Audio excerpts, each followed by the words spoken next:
यदि आप हमारे चैनल पर नए हैं तो चैनल को सब्सक्राइब कीजिए, लाइक कीजिए, शेयर कीजिए। दोस्तों आइए शुरू करते हैं जीव विज्ञान बायोलॉजी के क्वेश्चन नंबर फर्स्ट से। क्वेश्चन नंबर फर्स्ट यहाँ पर है, प्रोटीन्स छोटे बिल्डिंग्स ब्लॉक से बने होते हैं जिन्हें किस नाम से जाना जाता है? तो राइट आंसर ऑप्शन सी हो जाएगा, अमीनो एसिड इसका सही जवाब बनेगा। दोस्तों अगला क्वेश्चन, क्वेश्चन नंबर सेकंड है, अंगूर की खेती करने को या संवर्धन को निम्नलिखित में से किस नाम से जाना जाता है? तो राइट आंसर ऑप्शन ए हो जाएगा, विटीकल्चर। अंगूर की खेती करने को या संवर्धन को विटीकल्चर के नाम से जाना जाता है।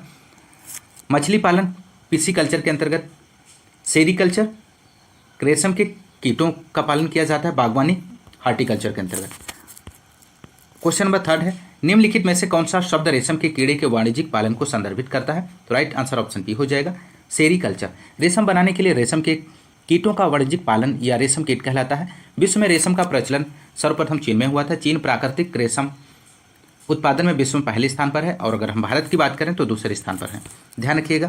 क्वेश्चन नंबर 4 है, आर्थ्रोलॉजी का संबंध किससे है? तो राइट आंसर हो जाएगा ऑप्शन बी, पक्षियों से संबंधित है। दोस्तों अगला क्वेश्चन, क्वेश्चन नंबर 5 है, एंटोमोलॉजी का संबंध किससे है? तो राइट आंसर हो जाएगा, एंटोमोलॉजी के अंतर्गत कीट पतंगों का अध्ययन किया जाता है। इथोलॉजी के अंतर्गत जंतुओं के व्यवहार का अध्ययन किया जाता है।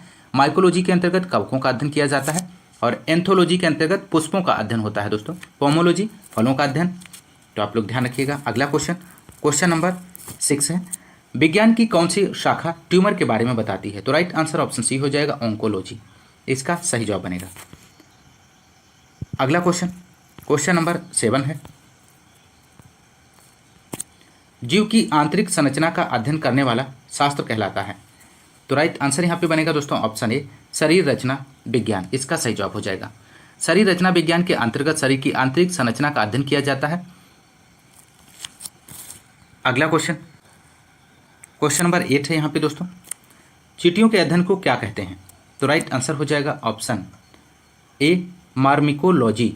चींटियों के अध्ययन को मार्मिकोलॉजी कहते हैं। दोस्तों हर्पेटोलॉजी के अंतर्गत सरीसृप वर्ग, उभयचर्या, रेप्टाइल का अध्ययन, निमेटोलॉजी के अंतर्गत निमेटोड का अध्ययन, और न्यूडोलॉजी के अंतर्गत पक्षियों के घोंसलों का अध्ययन किया जाता है। दोस्तों आप लोग ध्यान रखिएगा, महत्वपूर्ण है।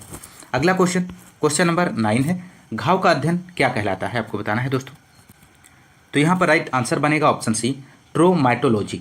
घाव का अध्ययन ट्रोमाटोलॉजी कहलाता है। ऑन्कोलॉजी में कैंसर का अध्ययन किया जाता है। डर्मेटोलॉजी के अंतर्गत दोस्तों त्वचा का अध्ययन किया जाता है, और मनुष्य के सौंदर्य का अध्ययन कैलोलॉजी के अंतर्गत किया जाता है। अगला क्वेश्चन, क्वेश्चन नंबर 10 है, पीडियाट्रिक्स निम्नलिखित में से किसके अध्ययन से संबंधित है? तो राइट आंसर ऑप्शन सी हो जाएगा, पीडियाट्रिक्स में शिशु रोग का अध्ययन किया जाता है। ऑप्शन सी राइट आंसर बनेगा। नेक्स्ट क्वेश्चन, कोशिका सिद्धांत संरचना और कार्य से संबंधित। क्वेश्चन नंबर 11 है दोस्तों यहाँ पर, माइटोटिक सेल डिवीजन के किस चरण में क्रोमोसोम्स एक दूसरे से पृथक हो जाते हैं? तो राइट आंसर ऑप्शन बी हो जाएगा, एनाफेज इसका सही जवाब बनेगा। दोस्तों क्वेश्चन नंबर 12 है दोस्तों यहाँ पर, कोशिका में निम्न में से कौन सी पाचन थैली कहलाती है? तो कोशिका में निम्न में से कौन सी पाचन थैली कहलाती है तो आपको बताना है। तो राइट आंसर हो जाएगा ऑप्शन डी, लाइसोसोम इसका सही जवाब बनेगा। अगला क्वेश्चन, क्वेश्चन नंबर 13 है दोस्तों यहाँ पर, निम्नलिखित जीवों में से किसमें कोशिका में अच्छी तरह से व्यवस्थित न्यूक्लियस नहीं पाया जाता है? तो राइट आंसर बनेगा ऑप्शन डी, बैक्टीरिया। अगला क्वेश्चन, क्वेश्चन नंबर अगला है, ऊतक जंतु एवं पादप ऊतक से संबंधित। क्वेश्चन नंबर 14, पौधे अपने पोषक तत्व मुख्यतः कहाँ से प्राप्त करते हैं? आपको बताना है दोस्तों। तो राइट आंसर हो जाएगा ऑप्शन डी, मिट्टी से। पौधे मुख्य रूप से मृदा से अपने पोषक तत्व प्राप्त करते हैं। ऑप्शन डी राइट आंसर है। अगला क्वेश्चन, क्वेश्चन नंबर 15 है, फ्लोएम एक ऊतक है जो निम्नलिखित में से किसमें पाया जाता है? तो राइट आंसर ऑप्शन ए हो जाएगा, पौधों। फ्लोएम एक पादप ऊतक है, यह जाइलम की भांति ही पौधों की जड़, तना, पत्ती में पाया जाता है। यह पत्तियों द्वारा तैयार भोज्य पदार्थों को पौधे के विभिन्न भागों तक पहुंचाता है, जबकि जाइलम का मुख्य कार्य जल को तने द्वारा जड़ से पत्ती तक पहुंचाना। अगला क्वेश्चन, क्वेश्चन नंबर 16 है, पादप कोशिका भित्ति निम्नलिखित में से किससे बनी होती है? तो राइट आंसर ऑप्शन बी हो जाएगा, सेल्यूलोज। पादप कोशिका भित्ति सेल्यूलोज और पैक्टिन से बनी होती है। दोस्तों यह पौधे की वृद्धि का समर्थन करने के लिए संरचनात्मक ढांचा प्रदान करती है। कोशिका भित्ति रोग जनकों के खिलाफ रक्षा की पहली पंक्ति के रूप में भी कार्य करती है। तो अगला क्वेश्चन, क्वेश्चन नंबर 17 है, एक पौधे की पत्ती में किस प्रकार की कोशिकाओं में क्लोरोफिल रहता है? तो आपको बताना है दोस्तों। तो राइट आंसर हो जाएगा ऑप्शन ए, पेरेनकाइमा। पेरेनकाइमा की कोशिकाओं में हरित लवक अधिक संख्या में पाए जाते हैं। जिसमें पर्णहरिम उपस्थित होता है जो प्रकाश संश्लेषण की प्रक्रिया को पूर्ण कराने में मदद करता है। पर्णहरिम की उपस्थिति से यह ऊतक देखने में हरा प्रतीत होता है, तब ऐसे ऊतकों को हरित ऊतक कहते हैं। अगला क्वेश्चन नंबर 18 है दोस्तों, क्लोरोफिल जलाया जाए तो कौन सा तत्व शेष बचेगा? तो राइट आंसर ऑप्शन डी हो जाएगा मैग्नीशियम। अगला क्वेश्चन नंबर 19 है दोस्तों, निम्नलिखित में से किसे हमारे शरीर के मूल खंड बिल्डिंग ब्लॉक के नाम से जाना जाता है? तो राइट आंसर हो जाएगा ऑप्शन बी प्रोटीन, इसका सही जवाब बनेगा। अगला क्वेश्चन नंबर 20 है दोस्तों, पर्याप्त मात्रा में कार्बोहाइड्रेट प्राप्त करने के लिए व्यक्ति को पर्याप्त मात्रा में खाना चाहिए। तो राइट आंसर यहाँ पे बनेगा दोस्तों ऑप्शन बी चावल। ऑप्शन बी यहाँ पे राइट आंसर हो जाएगा। कार्बोहाइड्रेट ऊर्जा प्रदान करने वाला पदार्थों का वर्ग है जिसमें कार्बन, हाइड्रोजन, ऑक्सीजन 1:2:1 के अनुपात में होता है दोस्तों। मानव शरीर में कुल ऊर्जा आवश्यकता की 50 से 79% मात्रा की पूर्ति कार्बोहाइड्रेट के द्वारा होती है। इसके प्रमुख स्रोत हैं गेहूं, चावल, मक्का, ज्वार, बाजरा, जौ, शक्कर, दूध, पके फल। ध्यान रखिएगा। अगला क्वेश्चन नंबर 21, 2 या 2 से अधिक लोकस के एलीलों के बीच अंतःक्रिया को इस प्रकार जाना जाता है। तो राइट आंसर ऑप्शन सी हो जाएगा एपिस्टासिस। ऑप्शन सी राइट जवाब बनेगा। अगला क्वेश्चन नंबर 22 है, अनुलेखन के दौरान डीएनए का वह स्थान जहां आरएनए पॉलीमरेज जुड़ता है कहलाता है। तो राइट आंसर ऑप्शन सी हो जाएगा प्रोमोटर। अगला क्वेश्चन नंबर अगला है आनुवंशिकी जेनेटिक्स से। क्वेश्चन नंबर 23, एक अनिषेचित मानव अंड में सामान्यता क्या होता है? तो राइट आंसर हो जाएगा ऑप्शन ए एक एक्स क्रोमोसोम। अगला क्वेश्चन नंबर 24 है, हंसिया कोशिका रक्ताल्पता किसके कारण होता है? तो राइट आंसर ऑप्शन बी हो जाएगा हीमोग्लोबिन के असामान्य स्तरों के कारण। अगला क्वेश्चन नंबर 25 है, निम्नलिखित में से कौन सा रोग पुरुषों की तुलना में महिलाओं में बहुत कम होता है? तो राइट आंसर हो जाएगा ऑप्शन डी वर्णांधता, कलर ब्लाइंडनेस। अगला क्वेश्चन नंबर 26 है, यहाँ पे आपको फिल करना है, क्रोमोसोम टर्नर सिंड्रोम में प्रभावित होते हैं। तो राइट आंसर ऑप्शन डी हो जाएगा 45। अगला जंतु जगत से संबंधित एनिमल किंगडम। क्वेश्चन नंबर 27, आलू पर्ण बेलन विषाणु किसके द्वारा प्रेषित होता है? तो यहाँ पे राइट आंसर हो जाएगा ऑप्शन बी एफिड्स, इसका सही जवाब बनेगा। अगला क्वेश्चन नंबर 28 है, टोक्साफेन कीटनाशी किस रूप में कार्य करता है? तो राइट आंसर हो जाएगा ऑप्शन सी उदर विष। अगला क्वेश्चन नंबर 29 है, कुछ जानवर बच्चों को जन्म देते हैं और कुछ अंडे देते हैं जो बाद में बच्चों का रूप ले लेते हैं। बच्चों के रूप में जन्म देने वाले जानवरों को किस नाम से जाना जाता है? तो राइट जवाब बनेगा ऑप्शन ए जरायुज, वाई विप्रस जानवर। तो ऑप्शन ए यहाँ पे राइट आंसर हो जाएगा दोस्तों। अगला क्वेश्चन नंबर 30 है, निम्नलिखित में से कौन सा गुण स्तनधारियों की विशेषता नहीं है? इनमें से आपको बताना है। तो राइट आंसर ऑप्शन बी हो जाएगा, इसमें त्रिकक्षीय हृदय पाया जाता है। तो यहाँ पर ऑप्शन बी राइट आंसर बनेगा क्योंकि यह विशेषता दोस्तों नहीं है। इनमें हृदय 4 कोष्ठकों में विभाजित होता है, ना कि त्रिकक्षी में। ध्यान रखिएगा। अगला क्वेश्चन नंबर 31 है, नीचे दिए गए विकल्पों में से वर्ग इंसेक्टा कीट के संदर्भ में गलत कथन की पहचान करें। तो राइट आंसर हो जाएगा ऑप्शन सी, इनके प्रत्येक शरीर खंड में एक जोड़ी पैर होते हैं। क्वेश्चन नंबर अगला है 32 है, निम्नलिखित में से कौन सा एक कूटपाद है जिससे अमीबा अपने भोजन को निगलता है? तो राइट आंसर हो जाएगा ऑप्शन बी स्यूडोपोडिया।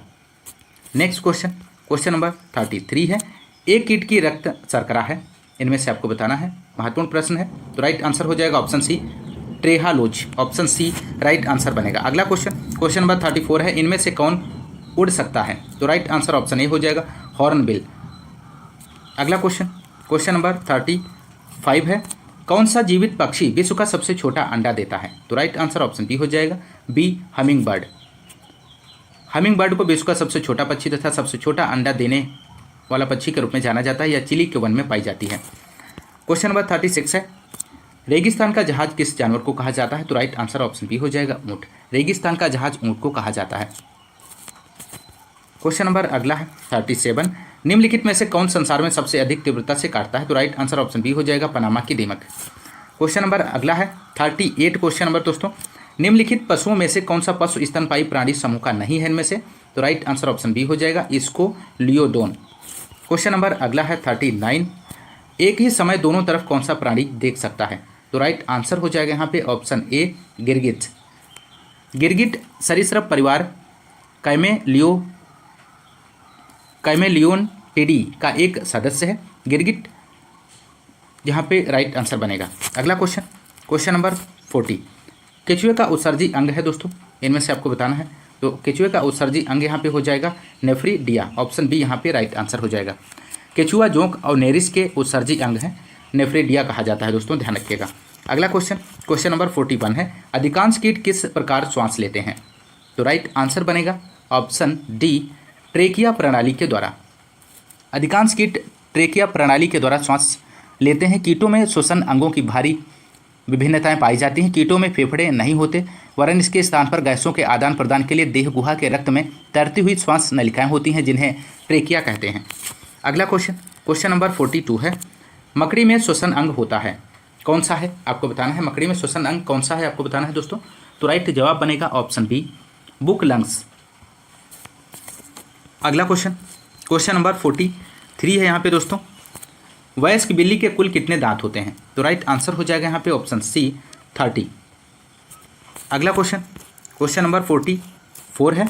मानव शरीर पाचन तंत्र से संबंधित। क्वेश्चन नंबर 44, हाइपोक्सीमिया क्या है आपको बताना है। तो राइट आंसर हो जाएगा ऑप्शन ए, रक्त में ऑक्सीजन का निम्न स्तर। हाइपोक्सीमिया रक्त में ऑक्सीजन के निम्न स्तर को व्यक्त करता है। यह एक खतरनाक स्थिति है। यह फेफड़ों से संबंधित समस्याएं जैसे कैंसर, अस्थमा, ब्रोंकाइटिस आदि के कारण हो सकती है, क्योंकि खून पर्याप्त मात्रा में ऊतकों तक ऑक्सीजन को नहीं पहुंचा पाता है। अगला क्वेश्चन नंबर 45 है दोस्तों। यहाँ पर मास्टिकेशन क्या है? तो राइट आंसर हो जाएगा ऑप्शन ए, चबाने का कार्य। मास्टिकेशन चबाने का कार्य है। यह वह प्रक्रिया है जिसके द्वारा भोजन को दांतों से कुचलकर पीस लिया जाता है। यह पाचन का पहला चरण होता है और यह एंजाइमों द्वारा अधिक कुशल ब्रेक डाउन की अनुमति देने के लिए खाद्य पदार्थों के सतह के क्षेत्र को बढ़ाता है। अगला क्वेश्चन नंबर 46 है। प्रोटीन्स छोटे बिल्डिंग्स ब्लॉक से बने होते हैं, जिन्हें किस नाम से जाना जाता है? तो यहाँ पे राइट आंसर बनेगा दोस्तों ऑप्शन सी, अमीनो एसिड के नाम से जाना जाता है। अगला क्वेश्चन नंबर 47 है। निम्नलिखित में से कौन सी मास्टर ग्रंथि है? तो आपको बताना है। तो राइट आंसर हो जाएगा यहाँ पे पिट्यूटरी ग्रंथि। पीयूष ग्रंथि या पिट्यूटरी ग्रंथि को मास्टर ग्रंथि कहते हैं। अगला क्वेश्चन नंबर 48 है। निम्नलिखित में से किस जानवर की छोटी आंत होती है? तो राइट आंसर बनेगा ऑप्शन बी, शेर। यहाँ पे राइट आंसर हो जाएगा।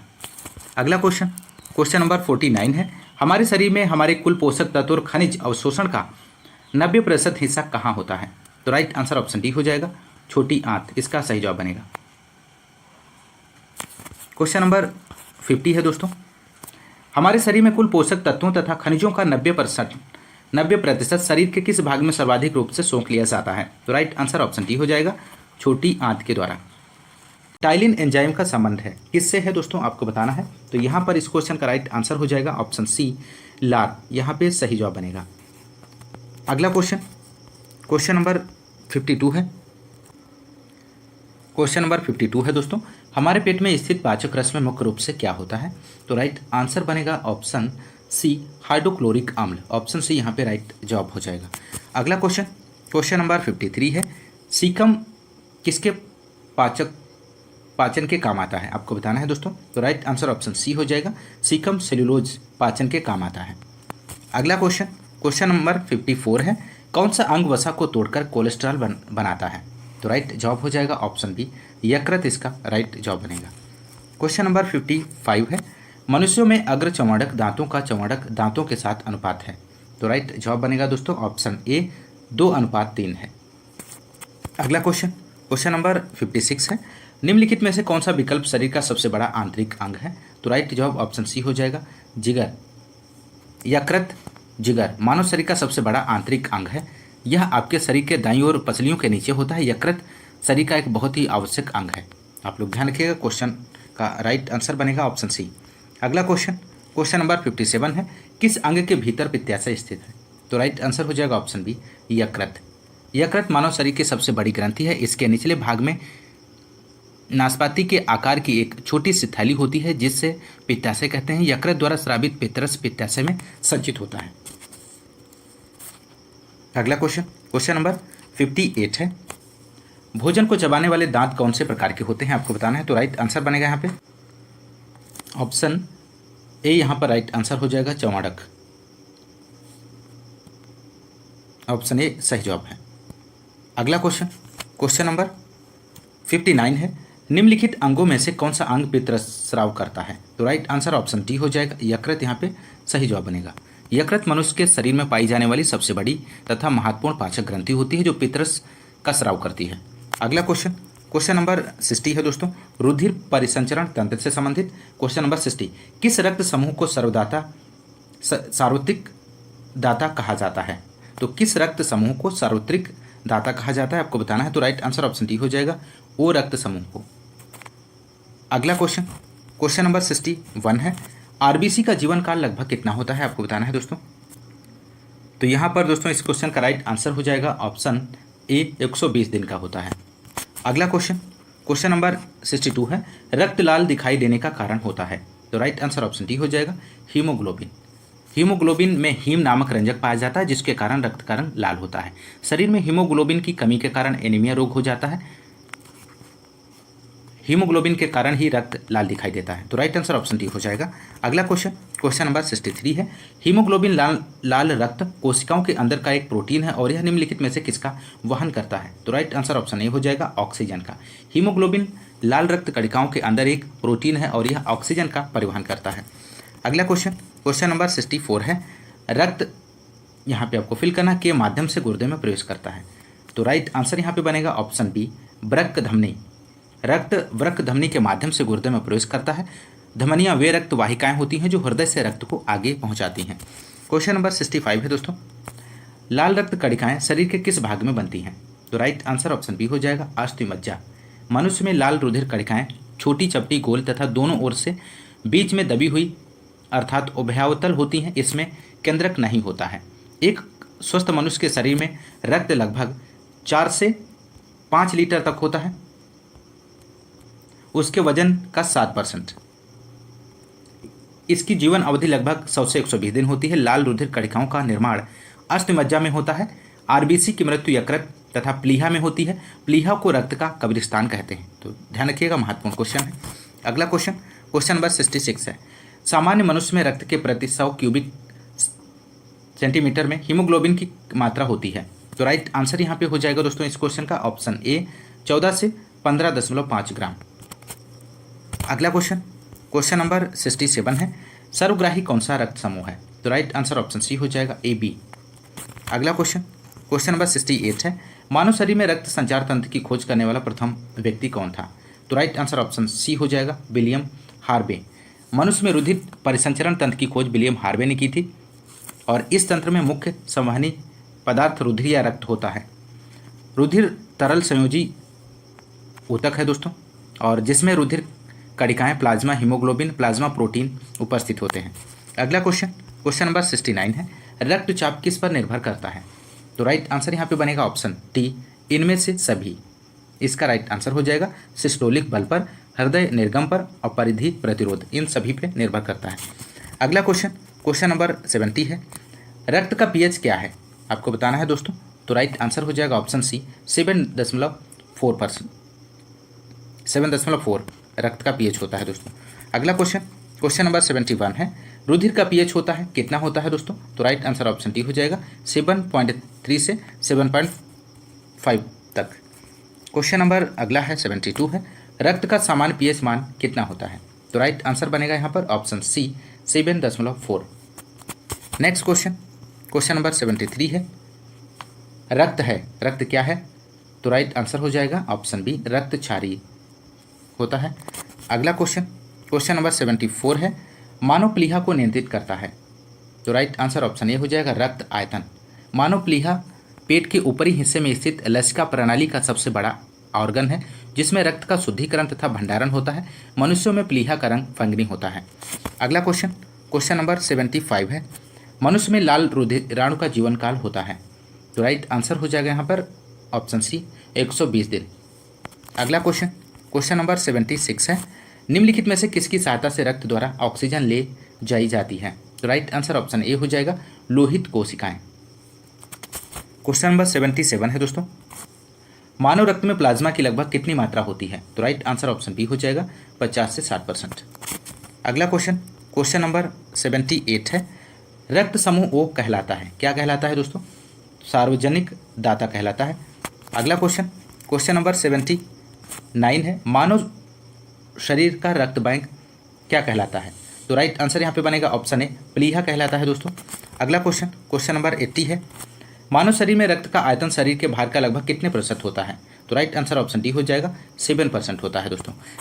एक वयस्क मानव शरीर में 5 से 6 लीटर रुधिर होता है, जो शरीर के भार का 7 से 8% आयतन के 1/13वां भाग होता है दोस्तों। रुधिराणुओं में पाए जाने वाले हीमोग्लोबिन के कारण इसका रंग लाल होता है। रक्त 2 प्रकार के होते हैं, प्लाज्मा तथा रुधिराणु, ध्यान रखिएगा। अगला क्वेश्चन, क्वेश्चन नंबर 81 है, एक वयस्क व्यक्ति में लाल रक्त कोशिकाओं की संख्या कितने मिलियन होती हैं? तो राइट आंसर यहाँ पे बनेगा दोस्तों इस क्वेश्चन का ऑप्शन सी यहाँ पे राइट आंसर हो जाएगा, 4.6 से 6.2। अगला क्वेश्चन, क्वेश्चन नंबर 82 है, यहाँ पे आपको फिल करना है, मानव हृदय का सबसे बड़ा और सबसे मजबूत कक्ष होता है? तो राइट आंसर ऑप्शन बी हो जाएगा, बायां निलय, इसका राइट जवाब बनेगा। अगला क्वेश्चन, क्वेश्चन नंबर 83 है, उपवास के बाद रक्त शर्करा का स्तर होने की स्थिति को प्री डायबिटीज माना जाता है? तो राइट आंसर ऑप्शन सी हो जाएगा, 100 से 120, 100 से 125 दोस्तों। क्वेश्चन नंबर 84 है, रक्त में श्वेत रक्त कोशिकाओं की सामान्य संख्या है कितने हजार है, आपको बताना है। तो राइट आंसर यहाँ पे बनेगा ऑप्शन बी, 4.5 से 10 तक, ध्यान रखिएगा, ऑप्शन बी राइट आंसर बनेगा। रक्त में श्वेत रक्त कोशिकाओं की सामान्य संख्या लगभग 5 से 10 हजार होती है। इन्हें ल्यूकोसाइट भी कहते हैं। श्वेत रक्त कण का जीवन काल 2 से 5 दिन होता है दोस्तों। और श्वेत रक्त कण में हीमोग्लोबिन का अभाव पाया जाता है, जिसके कारण ये दिखने में श्वेत दिखाई देती हैं। WBC शरीर में किसी भी प्रकार के रोगाणु को प्रवेश से रोकती हैं और शरीर की रोगों से रक्षा भी करता है। आकार और संरचना में यह अमीबा के समान होता है, इसमें केंद्रक होता है दोस्तों। अगला क्वेश्चन, क्वेश्चन नंबर 85, रक्त स्कंदन विकार किसकी कमी के कारण होता है? तो राइट आंसर ऑप्शन बी हो जाएगा, फिलोक्विनोन, विटामिन के का रासायनिक नाम है दोस्तों। अगला क्वेश्चन, क्वेश्चन नंबर 86, मनुष्यों के किस अंग में परिहृद कोरोनरी धमनी विद्यमान होती है? तो राइट आंसर ऑप्शन बी हो जाएगा, हृदय में। अगला क्वेश्चन, क्वेश्चन नंबर 87 है, वह तत्व जो रक्त में नहीं पाया जाता है, आपको बताना है। तो राइट आंसर हो जाएगा ऑप्शन सी, क्रोमियम, इसका राइट आंसर बनेगा दोस्तों। रक्त एक तरल संयोजी ऊतक है जो परिसंचरण तंत्र में भाग लेता है। औसतन 70 किलोग्राम, वयस्क में 5 से 6 लीटर रुधिर होता है, जो शरीर के भार का 7 से 8% आयतन के अनुसार 113वां भाग होता है। रुधिराणुओं में पाए जाने वाले हीमोग्लोबिन हीम नामक रंजक तथा लौह युक्त प्रोटीन से बना होता है, के कारण इसका रंग लाल होता है। रुधिर कुछ क्षारीय pH 7.4 से 7.9 होता है और रुधिर की उत्पत्ति मीसोडर्म से होती है। यह 2 स्पष्ट भागों प्लाज्मा तथा रुधिराणु में बटा होता है। अगला क्वेश्चन, क्वेश्चन नंबर 88 है, औसतन एक मानव शरीर में रक्त का भार शरीर की तुलना में लगभग कितना होता है? तो राइट आंसर यहाँ पे बनेगा ऑप्शन ए, 7 से 8%। अगला क्वेश्चन, क्वेश्चन नंबर 89 है, अस्पताल में निम्नलिखित में से किस विभाग में कैथ लैब होती है? तो राइट आंसर ऑप्शन सी हो जाएगा, कार्डियोलॉजी विभाग। अगला क्वेश्चन, क्वेश्चन नंबर 90 है, ECG का प्रयोग किस रोग के निर्णय के लिए किया जाता है? तो राइट आंसर बनेगा दोस्तों ऑप्शन बी, हृदय की कमजोरी, ऑप्शन बी राइट आंसर हो जाएगा। अगला क्वेश्चन, क्वेश्चन नंबर अगला है श्वसन तंत्र से संबंधित क्वेश्चन नंबर 91, फेफड़ों की बाहरी आवरण परत को क्या कहते हैं? तो राइट आंसर हो जाएगा ऑप्शन ए, फुफ्फुसावरण, ऑप्शन ए राइट जवाब बनेगा। अगला क्वेश्चन, क्वेश्चन नंबर 92 है, निम्नलिखित में से कौन सा हृदय की धड़कन और श्वसन को नियंत्रित करता है? तो राइट आंसर ऑप्शन ए हो जाएगा, मेडुला ऑब्लांगेटा। अगला क्वेश्चन, क्वेश्चन नंबर 93 है, ऊर्जा का सिक्का कॉइन ऑफ एनर्जी कहलाता है? तो राइट आंसर बनेगा ऑप्शन ए, ATP इसका सही जवाब हो जाएगा। अगला क्वेश्चन, क्वेश्चन नंबर 94 है, निम्नलिखित में कौन सी प्रक्रिया एक जीव में ऊर्जा उत्पन्न करती है? तो राइट आंसर ऑप्शन सी हो जाएगा, श्वसन इसका राइट जवाब बनेगा। क्वेश्चन नंबर 95 है, मनुष्यों के उस अंग भाग की पहचान करें जो श्वसन प्रक्रिया से संबंधित नहीं है? तो राइट जवाब ऑप्शन सी हो जाएगा, कोशिका स्तवक। क्वेश्चन नंबर अगला है 96, उच्छादन अनावरण पर किसी पदार्थ का वायु से नमी का अवशोषण करने के गुण को कहा जाता है? तो राइट आंसर ऑप्शन ए हो जाएगा, प्रस्वेदन। अगला क्वेश्चन, क्वेश्चन नंबर अगला है उत्सर्जन तंत्र से संबंधित 97 क्वेश्चन नंबर, अनुचित त्वचा स्वच्छता के कारण ऐसा क्या होता है जिससे त्वचा में संक्रमण हो जाता है? तो राइट जवाब बनेगा दोस्तों यहाँ ऑप्शन ए यहाँ पर राइट जवाब हो जाएगा। पसीने की ग्रंथियों के छिद्रों का बंध जाम होना, ऑप्शन ए यहाँ पर राइट आंसर हो जाएगा। अगला क्वेश्चन, क्वेश्चन नंबर 98 है। त्वचा की सबसे ऊपरी परत को क्या कहते हैं, आपको बताना है दोस्तों। तो राइट आंसर हो जाएगा ऑप्शन ए अधिचर्म, एपिडर्मिस कहते हैं, ऑप्शन ए यहाँ पर राइट जवाब हो जाएगा दोस्तों। अगला क्वेश्चन, क्वेश्चन नंबर 99 है दोस्तों। यहाँ पर प्रत्येक गुर्दे में बड़ी संख्या में निस्पंदन इकाइयाँ पाई जाती हैं जिन्हें किस नाम से भी जाना जाता है। तो राइट आंसर ऑप्शन बी हो जाएगा नेफ्रॉन। नेफ्रॉन यहाँ पे राइट जवाब बनेगा। प्रत्येक गुर्दे में बड़ी संख्या में निस्पंदन इकाइयाँ पाई जाती हैं जिन्हें नेफ्रॉन नाम से भी जाना जाता है। प्रत्येक नेफ्रॉन एक माइलपीघी काय से बना होता है जो कि एक बोमेन संपूर्ण तथा रुधिर कोशिकाओं के जाल से मिलकर बना होता है। गुर्दे में प्रवेश करने वाली रक्त कोशिका अभिवाही तथा बाहर निकलने वाली कोशिका को अपवाही धमनी कहा जाता है। अगला क्वेश्चन, क्वेश्चन नंबर 100 है। अति निस्पंदन और पुनः अवशोषण प्रक्रिया किस दौरान होती है।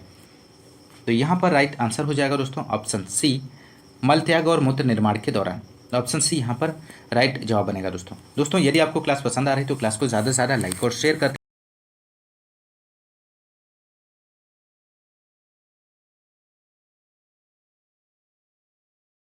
रक्त निम्नलिखित में से किस माध्यम से प्रवेश करता है। तो राइट आंसर यहाँ पे आपको बताना है। तो राइट आंसर ऑप्शन डी हो जाएगा अंतः प्रकोष्ठिका, इसका सही जवाब बनेगा। अगला क्वेश्चन, क्वेश्चन नंबर 102 है। मनुष्य में यूरिया किस में बनता है। तो राइट आंसर ऑप्शन ए हो जाएगा यकृत। मनुष्य में यूरिया यकृत से बनता है। अगला क्वेश्चन, क्वेश्चन नंबर 103 है। मूत्र का असामान्य घटक है, इनमें से कौन सा है। तो राइट आंसर हो जाएगा एल्बुमिन। अगला क्वेश्चन, क्वेश्चन नंबर 104 है। यकृत के विसहरण के दूसरे चरण के दौरान यहाँ पे आपको फिल करना है कि अणु अपशिष्टों के साथ संलग्न हो जाते हैं और उन्हें शरीर से बाहर निकाल देते हैं। तो राइट आंसर ऑप्शन डी हो जाएगा प्रोटीन, इसका राइट जवाब बनेगा। अगला क्वेश्चन, तंत्रिका तंत्र से संबंधित क्वेश्चन नंबर 105। निम्नलिखित में से कौन सी तंत्रिका तंत्र की मूल संरचनात्मक और क्रियात्मक इकाई है। तो राइट आंसर ऑप्शन ए हो जाएगा न्यूरॉन, इसका सही जवाब बनेगा। तंत्रिका तंत्र की मूल संरचनात्मक और क्रियात्मक इकाई न्यूरॉन है। अगला क्वेश्चन, क्वेश्चन नंबर 106। निम्नलिखित में से कौन सा मेरु रज्जु का एक महत्वपूर्ण कार्य है। तो राइट आंसर ऑप्शन सी हो जाएगा प्रतिवर्ती क्रियाओं का नियंत्रण। अगला क्वेश्चन, क्वेश्चन नंबर 107 है। मनुष्य में कितनी जोड़ी कपाल तंत्रिकाएं होती हैं। तो राइट आंसर हो जाएगा ऑप्शन बी, इसका सही जवाब बनेगा दोस्तों 12, यहाँ पे राइट आंसर हो जाएगा। अगला क्वेश्चन, क्वेश्चन नंबर 108 है। निम्न में से कौन सा अग्र मस्तिष्क का हिस्सा नहीं है। तो राइट यहाँ पे जवाब बनेगा इस क्वेश्चन का ऑप्शन ए मेडुला, इसका राइट आंसर हो जाएगा। क्वेश्चन नंबर 109 है। निम्नलिखित में से कौन सा तंत्रिका फाइबर से बना है जो प्रतिबिंब क्रियाओं में मध्यस्थता करता है और जो मस्तिष्क के आवेगों का आदान प्रदान करता है। तो राइट आंसर बनेगा यहाँ पे दोस्तों ऑप्शन बी मेरुदंड। क्वेश्चन नंबर 110 है दोस्तों। यहाँ पर मनुष्य में कितने जोड़ी स्पाइनल तंत्रिकाएं होती हैं। तो राइट आंसर ऑप्शन बी हो जाएगा 31, इसका राइट जवाब बनेगा दोस्तों। अगला क्वेश्चन, क्वेश्चन नंबर 111 है। रेटिना पर नेत्र द्वारा निर्मित प्रतिबिंब होता है।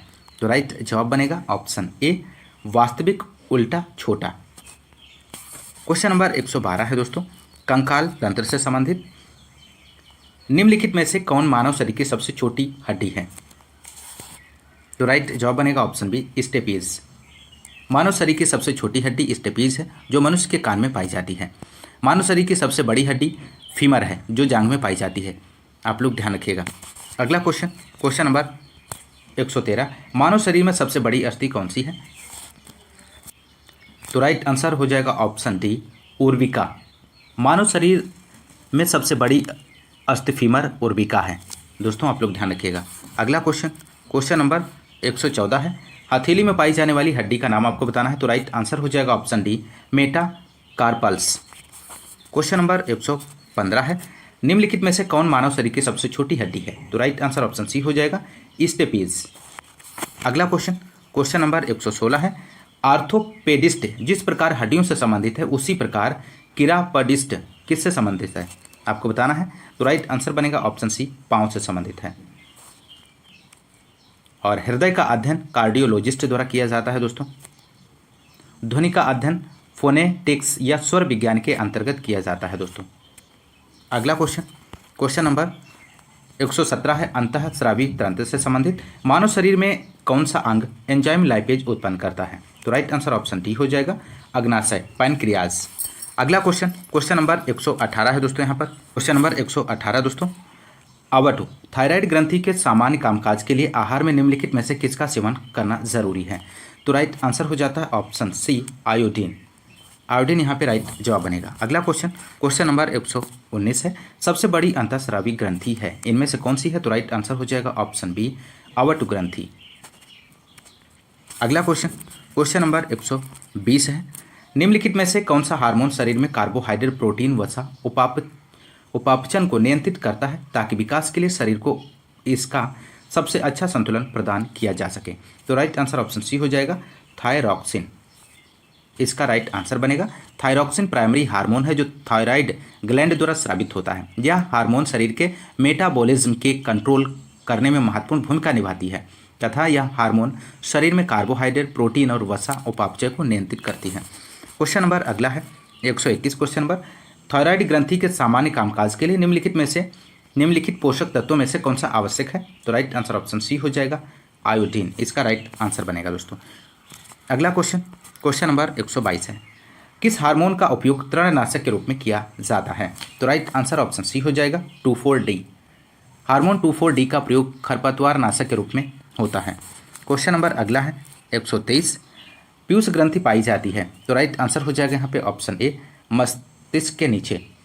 इसका राइट जवाब बनेगा। क्वेश्चन नंबर 124 है, एक ग्रंथि जिसमें अंतःस्रावी और बाह्यस्रावी दोनों कार्य होते हैं, महत्वपूर्ण प्रश्न है। तो राइट आंसर ऑप्शन सी बनेगा, अग्नाशय। यहाँ पे सही जवाब बनेगा। अग्नाशय ग्रंथि मानव शरीर की दूसरी बड़ी ग्रंथि है जिसमें बाह्यस्रावी तथा अंतःस्रावी ग्रंथियाँ कार्य करती हैं। अगला क्वेश्चन नंबर 125 है, हार्मोन इंसुलिन हमारे शरीर में किस ग्रंथि द्वारा निर्मित होता है? तो राइट आंसर ऑप्शन ए हो जाएगा, अग्नाशय। अग्नाशय मानव शरीर की दूसरी सबसे बड़ी ग्रंथि है। इंसुलिन हार्मोन का स्रावण अग्नाशय ग्रंथि की लैंगरहंस द्वीपिकाओं की बीटा कोशिका से होता है। अगला क्वेश्चन नंबर 126 है, निम्नलिखित में से कौन सा स्त्रीलिंग हार्मोन है? तो राइट आंसर हो जाएगा ऑप्शन है, एस्ट्रोजन। एस्ट्रोजन हार्मोन महिलाओं में पाया जाने वाला प्राथमिक हार्मोन है जो मादा के जनन अंगों के विकास और उनकी, तो राइट आंसर ऑप्शन ए हो जाएगा। अगला क्वेश्चन नंबर 127, निम्नलिखित में से कौन सा हार्मोन पीयूष ग्रंथि से स्रावित नहीं होता है? तो राइट आंसर हो जाएगा यहाँ पे ऑप्शन ए, सेक्रेटिन। इसका राइट जवाब बनेगा। अगला क्वेश्चन नंबर 128 है, निम्नलिखित विकल्पों में से उस हार्मोन की पहचान करें जो बच्चों में बढ़ने में सहायक होता है। तो राइट आंसर बनेगा दोस्तों ऑप्शन डी, सोमेट्रोट्रोपिन। ऑप्शन डी यहाँ पे राइट जवाब हो जाएगा। अगला क्वेश्चन नंबर 129 है, इंसुलिन एक प्रकार का है, इनमें से क्या है? तो राइट जवाब हो जाएगा ऑप्शन ए, हार्मोन है। इंसुलिन एक प्रकार का हार्मोन है। क्वेश्चन नंबर 130 है, इंसुलिन के अतिस्रावण से कौन सा रोग होता है? तो राइट जवाब ऑप्शन बी हो जाएगा, हाइपोग्लाइसीमिया। नेक्स्ट क्वेश्चन नंबर 131 है, प्रजनन तंत्र से संबंधित, भ्रूण के किस चरण में शरीर के सभी अंगों की पहचान की जा सकती है? तो राइट आंसर ऑप्शन सी हो जाएगा, फीटस। इसका राइट जवाब बनेगा। भ्रूण के फीटस चरण के 12वें सप्ताह में शरीर के सभी अंगों की पहचान की जा सकती है। अगला क्वेश्चन नंबर 132, निम्नलिखित में से कौन सा मानवीय पुरुष प्रजनन प्रणाली का हिस्सा नहीं है? आपको बताना है दोस्तों। तो यहाँ पर दोस्तों राइट आंसर हो जाएगा ऑप्शन ए, डिंब वाहिनी नली। यहाँ पे राइट जवाब बनेगा।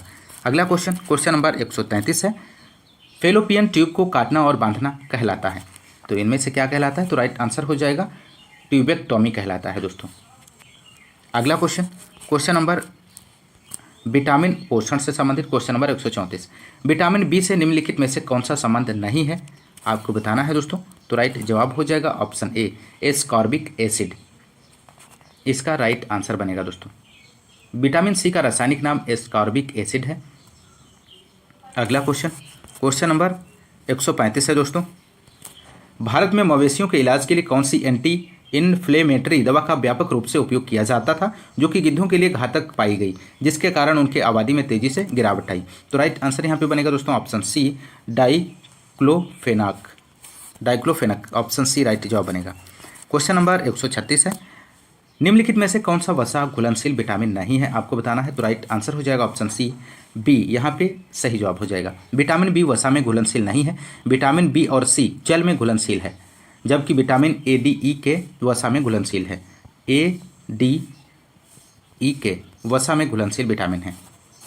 अगला क्वेश्चन, क्वेश्चन नंबर 137 है। अमीनो एसिड जो हमारे शरीर द्वारा निर्मित होते हैं और जिन्हें भोजन से लेने की आवश्यकता नहीं होती है कहलाते हैं, तो क्या कहलाते हैं? तो राइट आंसर हो जाएगा ऑप्शन बी, गैर आवश्यक अमीनो एसिड। अगला क्वेश्चन, क्वेश्चन नंबर 138 है दोस्तों। किसी पोषक तत्व की पूर्ण कमी के साथ या उसके बिना आवश्यक पोषक तत्वों के बीच असमानता के परिणाम स्वरूप होने वाली रोग अवस्था को क्या कहा जाता है?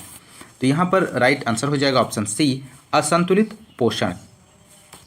अगला क्वेश्चन, क्वेश्चन नंबर 139 है। निम्नलिखित में से कौन शरीर निर्माण आहार है? तो राइट आंसर ऑप्शन डी हो जाएगा, प्रोटीन इसका सही जवाब बनेगा।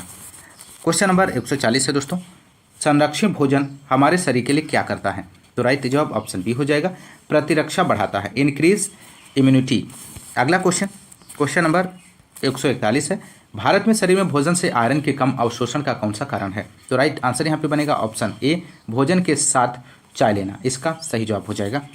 अगला क्वेश्चन, क्वेश्चन नंबर 142 है। किस विटामिन को रक्तस्राव रोधी विटामिन के रूप में जाना जाता है? तो राइट आंसर हो जाएगा ऑप्शन डी, विटामिन के, यहाँ पर राइट जवाब बनेगा दोस्तों। अगला क्वेश्चन, क्वेश्चन नंबर 143 है। बांझपन किस विटामिन की कमी से होता है?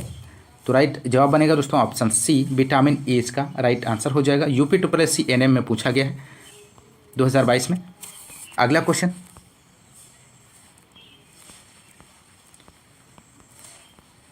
क्वेश्चन नंबर 146 है। दांतों में कैविटी किस तत्व की कमी से होती है? तो राइट जवाब यहाँ पर आपको देना है दोस्तों। तो यहाँ पे राइट आंसर हो जाएगा ऑप्शन बी, फ्लोरीन, इसका राइट आंसर हो जाएगा। अगला क्वेश्चन, क्वेश्चन नंबर 147 है। निम्नलिखित में से कौन सी धातु इंसुलिन में पाई जाती है? तो राइट आंसर ऑप्शन ए हो जाएगा, जिंक, यहाँ पे राइट जवाब बनेगा।